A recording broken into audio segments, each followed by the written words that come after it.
Hello, welcome to the daily English news program on Azərbaycan Television with the most important events of the day. I'm your host, İlham Məmmədov.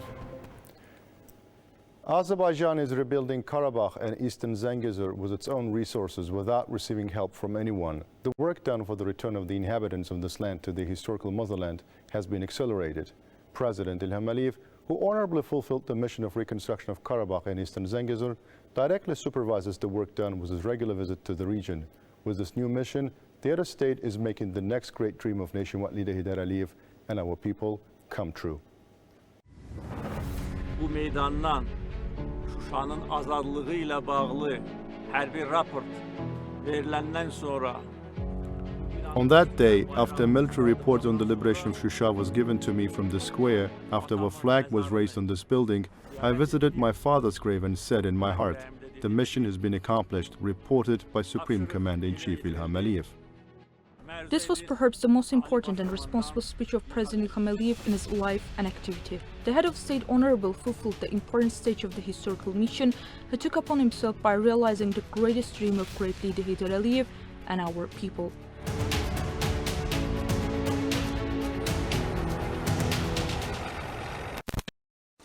Now President İlham Əliyev has undertaken the next mission before his people. Large-scale works have been launched for the reconstruction of Karabakh and Eastern Zangezur, which have been free for more than 2 years.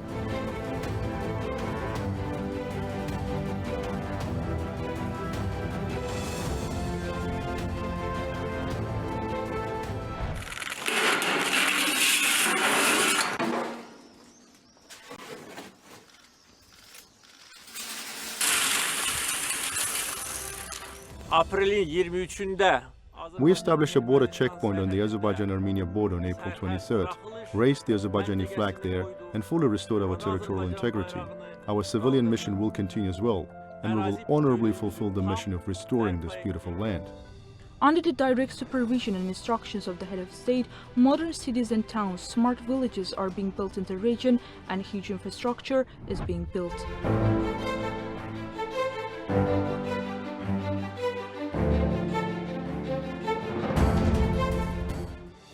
Having been here in Karabakh and East Zangezur for about 10 days now, I can see firsthand again that Karabakh and Eastern Zangezur are reviving. Roads, bridges, tunnels, power plants, water reservoirs, schools, hospitals, residential buildings, mosques are being built, rebuilt or renovated. Electricity transmission lines are being extended.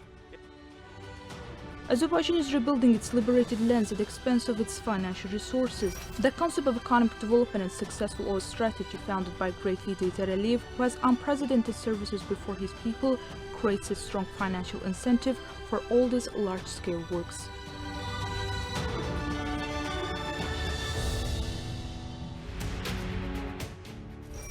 The contract of the century signed in 1994 and the Shah Deniz gas condensate field agreement signed in 1996 are our key economic drivers today.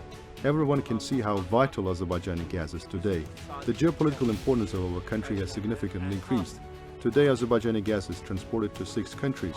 If everything goes according to the plan, the number of these countries will reach 10 within a year, and then it will cover an even broader geography.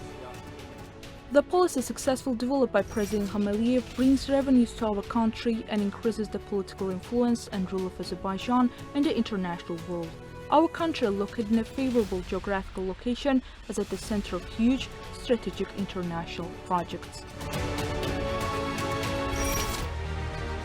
Today, Azerbaijan has become one of the transport hubs in Eurasia. I want to remind you that a prominent and prestigious international conference in the Europe-Caucasus-Asia International Transport Corridor was held in Azerbaijan on the initiative of Heydər Əliyev. It was in those years that the foundation of the project we refer to as the Middle Corridor today was laid, Europe-Caucasus-Asia. So the passage of this corridor through the territory of Azerbaijan was agreed upon in those years. One of the biggest dreams of the national leader Heydər Əliyev was the return of our IDP citizens to their native lands. The great return, which started last year, has been accelerated this year. This is great happiness. Only 2.5 years after the war, we have returned our former IDPs to 2 villages. The works carried out in Karabakh and Eastern Zangezur were calculated for the comfortable and safe living of the former eternal displaced persons who returned to their homeland and to provide them with decent living conditions.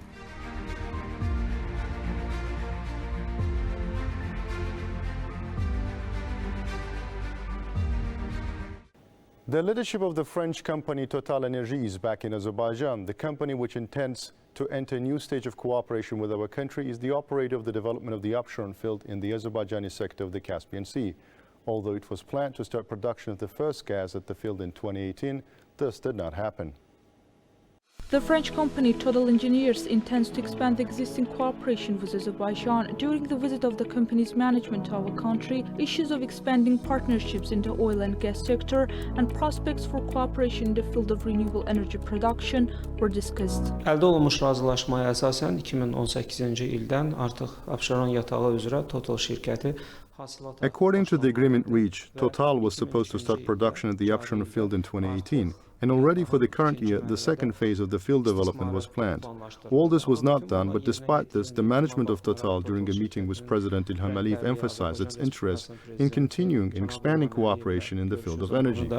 Enerji sahəsində əməkdaşlığın davam etdirilməsində və genişləndirilməsində maraqlı olduğunu vurğuladılar. The Abşeron field is one of the most promising gas blocks in Azerbaijan. The hydrocarbon reserves are estimated at 350 billion cubic meters of gas and 45 billion tons of condensate, and production sharing agreement was signed between SOCAR and Total back in 2009. Of course, the Azerbaijani side is interested in expanding energy cooperation. If Total demonstrates its intention to take steps in accordance with its obligations, naturally Azerbaijan is interested in cooperation in the field of energy too. It should be noted that the contract for the development of the Abşeron field was signed in 2009 between two French companies, Total and Gaz de France, as well as the Azerbaijan State Oil Company. Under the terms of the contract, Total, as the operator of the field, owned 40% of the project. As for the remaining shares, 40% of the shares belong to SOCAR and 20% to Gaz de France. Later, Gaz de France left the project and its share in 2015 was divided between SOCAR and Total. On May 12th at 11:30 a.m., the Armenian Armed Forces units positioned in the Zot direction of Basarkeçer district used attack UAVs in the direction of the Azerbaijani army's opposing positions. The Armenian side is once again escalating the situation by committing another provocation. There are no losses among the military personnel and equipment of the Azerbaijani army. The information was released by the Ministry of Defense. It should be noted that during the past day, Azerbaijani army positions stationed in other directions were subjected to fire by the Armenian Armed Forces a total of 17 times. The Armenian Armed Forces units from the positions in the directions of Gülali settlement of Tovuzgala region, Azizli settlement of the Basarkeçer region, Saybali settlement of Garakilsa region, using mortars and various caliber weapons, 8 times subjected to periodic fire the Azerbaijani army positions stationed in the direction of Koşa settlement of Tovuz region, Yelleca settlement of Kelbaca region, and Minkent settlement of Lachin region. In addition, the members of the illegal Armenian armed detachments in the territory of Azerbaijan, where the Russian peacekeeping forces are temporarily deployed, using various caliber weapons 9 times subjected to periodic fire, the Azerbaijani army positions stationed in the direction of Terter, Khojali, Shusha, and Lachin regions. The Azerbaijani army units took adequate retaliatory measures and controlled the operational situation in all directions. The issue of a very important peace agreement between Azerbaijan and Armenia is an issue that the U.S. State Department will continue to remain deeply engaged in the future. This was said by the U.S. State Department Deputy Spokesman Vedant Patel. We believe that there is a clear path forward. We obviously were happy to host these two countries at the beginning of May, end of quote. Vedant Patel believes that talks were fruitful and laid the groundwork for a continuation of these talks in Brussels. The State Department official said that military operations hinder progress towards sustainable and dignified peace. That was all for the day. Thank you for being with us. Goodbye.